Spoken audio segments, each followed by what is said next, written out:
Okay, so we finished up with that 30 nozzler. We were gonna quit, but these guys say, no, it's such a nice day, let's keep going. So this is 338 Lapua improved 30 degree.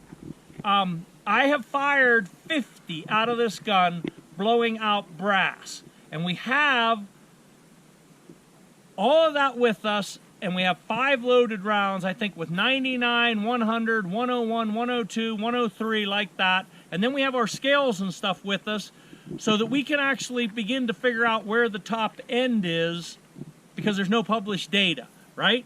And by the way, we put the cows back on this thing because we're going to find out if it really is okay, and I'm assuming that it is now. So I have new, this is new, these are not fire formed, and you see that actually even says foul right on it. I got to get back on the paper before we make the jump to fire formed brass. So that's what I'm going to do now. I'm going to try to get back on the paper. So same deal, I got a bore sight and stuff, and we'll go from there.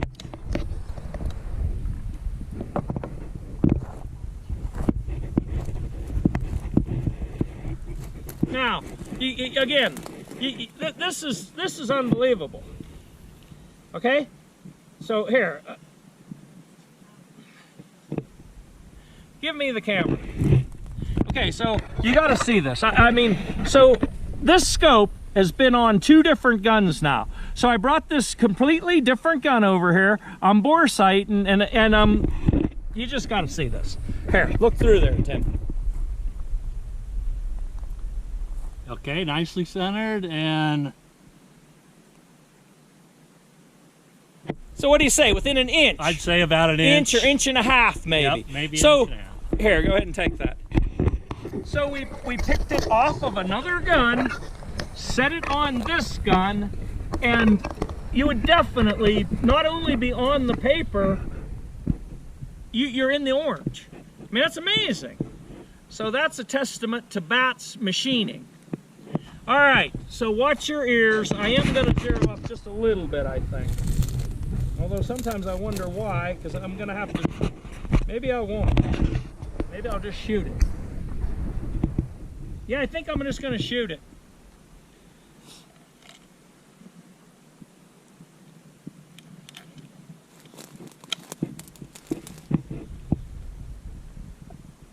Vicky, will you? Hey, Vicky. Will you hold the umbrella? Yes. Don't walk in front. I got a shell in it.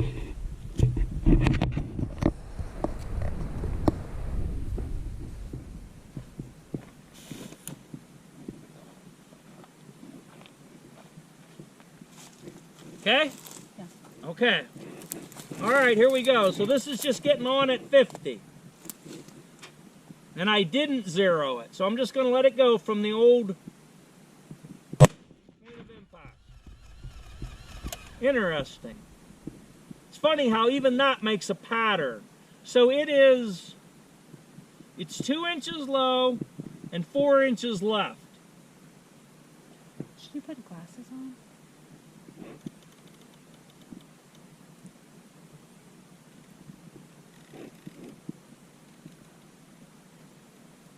All right, we should be on. So now I'm going to go straight to 100. And the sun's going down, so I don't know how much chronograph time we're going to have, but that is the same numbers we saw before when we were blowing out brass. These are 300 grain burgers. That's 2703, and we just cleaned the gun. So that's about what it runs at just to blow out the brass. And just in case you didn't see that other video, look. So can you see that? So that's what we put in, but this is what came out. Can you see that? yes. So this is a normal 338 Lapua. This is a 338 Lapua improved. Okay? And then what we want to do is we want to see what these will really run at. Because again, we don't know. And oh, one more thing. This blaster will be available for your shooting enjoyment. All right, so here we go. I'm going to 100.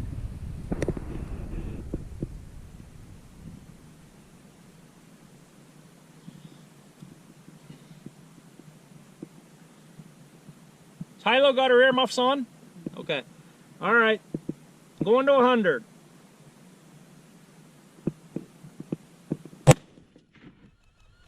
Wow.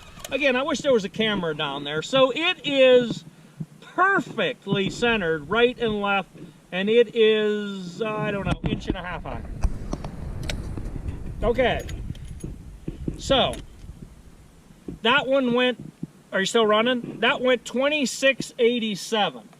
So now what I'm going to do is I'm going to save those for the future. There's no reason to just sit here and blow those out. We already shot this gun, by the way, and it shoots like, last time we shot it, blowing out brass, like 0.3 of an inch. It was actually very consistent also. But when we blew out these 50, I mean, I really wasn't even, that wasn't the idea, was to sit and shoot groups. What I needed was, I needed blown out brass. That's what I needed. So now listen, you're going to need that tablet because you're going to have to record these numbers. So I'm going to shoot this. You guys will have to remember. Here, get it on camera. This is 99 grains of Reloader 33. Okay? So now we're going to start working up, potentially to see where we top out. And part of how we're going to do that is we're going to watch our chronograph. Because we have a baseline. We have a baseline for the brass that's not blown out. Now, I said this on some other video. If you suddenly see a 300 grain bullet going 3,300 feet a second, you're over max, okay? So here we go. I'll be real happy if we get,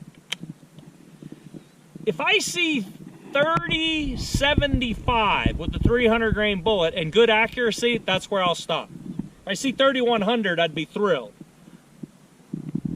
All right, so I'm going to put this on the target. I hate to do that, but we're not really shooting groups right now.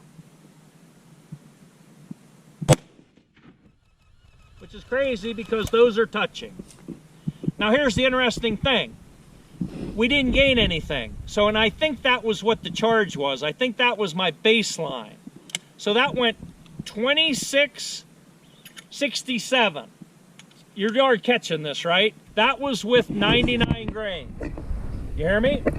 All right, so the next one is 100 grains. Same deal. It's all Reloader 33.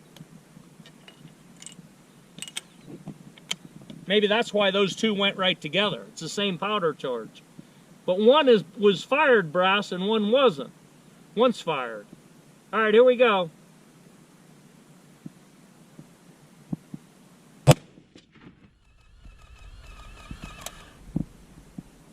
All right, I hate to say this, but we got to stop and we got to send her down there. Honest to gosh. And that one, we didn't go much faster. I don't know whether I want to ruin that or not. 27.16. I mean, I got a 3-shot group down there. It's a little wee cloverleaf. Think I should mess it up? You're just blowing out. All right. No. I think I should go change it. No, just hold on a second. Okay. This is 101. Now we got to get these correlated so that we know what we're doing here, because I have to keep records of this stuff. Yeah, that's I don't know, that's less than 0.3 of an inch. By the way, that must mean the scope's not blown up because it's getting hit hard right now. All right, here we go. This is amazing.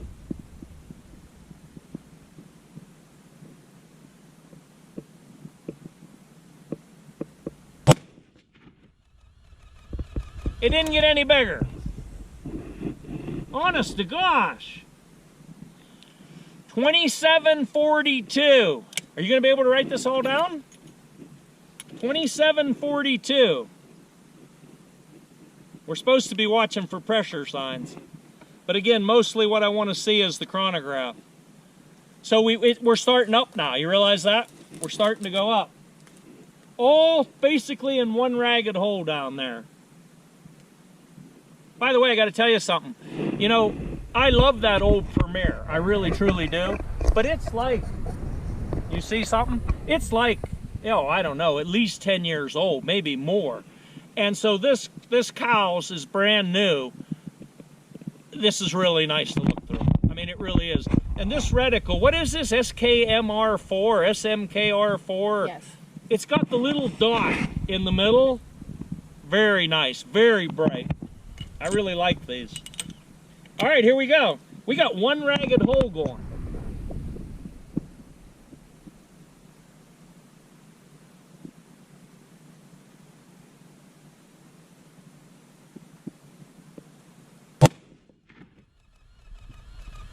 It didn't get any bigger. We're gonna send that camera down. 2759. 102. 2759. We only got one more that's loaded. I shouldn't do this. How many shots have I put in that group? 5? Is this the 6th? Yes. Because I shot, yeah, that was out of that box. So we have a 5-shot group down there right now. It's just one hole. There's just one big hole in the paper.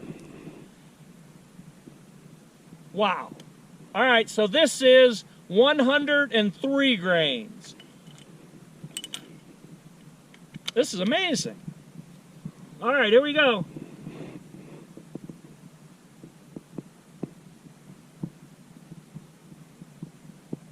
I got a level on here and I'm not even watching it. That'll probably mess me up. That's way over there. I don't like that. I'm going to ignore the level. It's only 100 yards.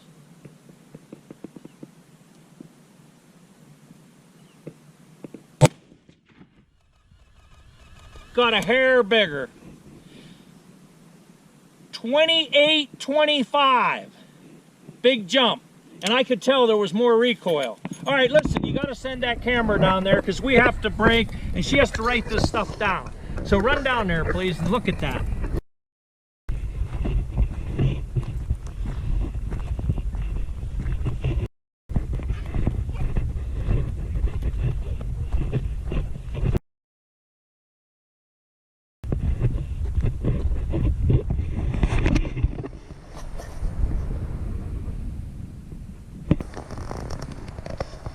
Are you running? Yep. All right, so I just realized something about this. That's why I walked down here. So that's 6 shots with 5 different loads. Because I think that first one was a duplicate of the, but it's not only that. The first one was new brass. The second one and all the preceding ones were once fired brass. So, I mean, look at that. I mean, it's not one hole, but holy cow. And here's one of the things. I've noticed this quite a bit when you shoot big 338s with either the 250 burgers or the 300 burgers. They all want to shoot. I mean, they want to shoot like almost like they're a bench gun. And they do it consistently from gun to gun to gun. And it actually seems like they shoot easy. In other words, what I'm saying is they do not seem to be finicky at all. And they all seem to behave pretty much the same. It almost doesn't seem like, it doesn't seem to matter how much powder or what powder, or it just doesn't seem to matter. They just really want to shoot. We were talking about this also earlier today. All the elk that I've personally shot over like the past at least 6 or 7 years have all been shot with big 338s, either with 250 grain burgers or 300 grain burgers. And you know what? Tim just mentioned this just a second ago. He said they only go 3 feet straight down, and that is it. They just hit the dirt.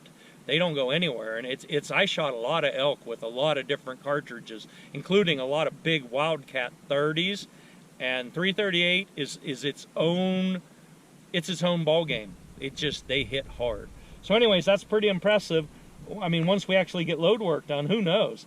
Even if this would get to, let's just say it gets to 2950. Say it didn't quite get to 3,000 feet a second, but it would just put them all in one ragged hole. That'd be good enough for me. So we went over this just a second ago. Let me have this. Hold that target up so they can see it. They saw it down there.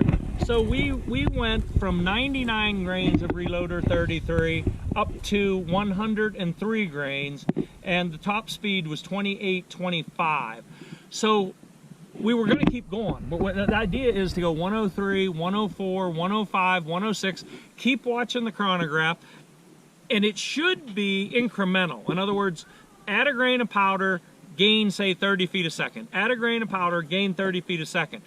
If you have a good chronograph and you pay attention, you can find the top very easily. Because what will happen, and this is a general rule, I'm not saying an ironclad statement here, but as a general rule, the amount that you add will be proportional to the velocity that you gain. So like I said, say add a grain, gain 30, add a grain, gain 30. All right, but what will happen at some point is you will add a grain and you will gain nothing. That's usually the way it goes, not always. But you'll add a grain and you will gain nothing. And then what most people will do is they'll add one more grain. And sometimes, this is bizarre, you'll actually see it go slower. So you have 2 more grains of powder and it actually went slower. But you must be very careful at this point, because when you add 1 more grain, the graph that's been going like this, steadily up, what'll happen is it'll spike and it'll jump way off the chart. And so now you've added 3 grains and maybe it jumps 150 feet a second. When you see that, you have gone too far. Okay, but really, I never like to go that far. I never see any reason to go that far, especially with these big guns. I mean, it's a 300 grain bullet. So when I come back, we're gonna, and that's why we started the camera again. Turn around and show them. The sun is almost ready to go over the edge of the hill. And so this is an Oler 35 chronograph, so the 35P. In 2 seconds from now, my chronograph's not going to work. And yeah, I know there's a million guys saying, use lab radar, use lab radar. Well, send me one and I'll use it. The thing is, I got to have chronograph readings to be able to do it properly for about a million different reasons. And all the people are going to say, well, can't you read primers? Can't you go by bolt lift? Trust me, when you're using real 338 Lapua brass, when you're using a BAT HR, solid bottom receiver, that is built properly and everything is tight, you can run so much over what would be acceptable max. It definitely wouldn't be safe, but just trust me, it'll keep running. It'll keep running until you can't get the bolt open, and the number would be crazy, and you don't ever want to go there. So I usually set a goal with something like this. And like I said, say I see 2,900 feet a second, and everything's going into one hole, and there seems to be no pressure signs whatsoever, I might just quit. You know, and say I see 2,950, I might just quit. If I see 3,000, I would be thrilled. If it's running at 3,000 and there's no obvious pressure signs, I'd be like, holy cow, this build and improved was worth it. If I see 3,100, I'd be totally thrilled, but I'd start to be afraid, because you're transitioning then into like 33 XC territory. And truthfully, if I have a 300 grain bullet going, let's just say 29, and if it's shooting one hole, I'm done. Anyways, we're going to quit and actually go have fun shooting for fun, because the sun is going down. Available. Okay, see you later. Thanks a lot.